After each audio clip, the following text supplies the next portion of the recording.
se tem coisa que está bom, se tem galinha que põe web hora na rua, está no turismo.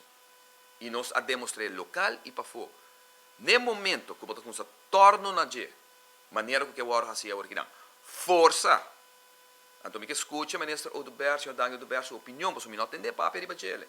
Caminha com o ministro Arens, para falta de visão. Também, na mesma galinha de web de ouro, aqui para algo que não tem nada a ver com o turista.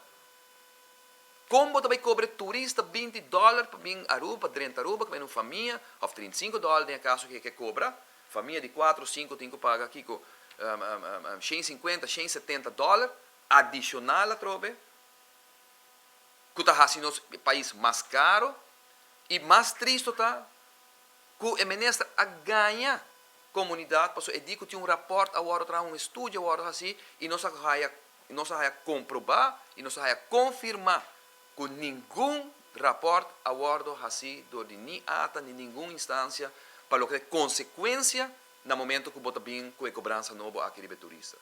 Com o ministro de integridade possível, bisa, que também introduzir uma medida contra os visitantes, visando que tem rapport, então o resultado que não é verdade.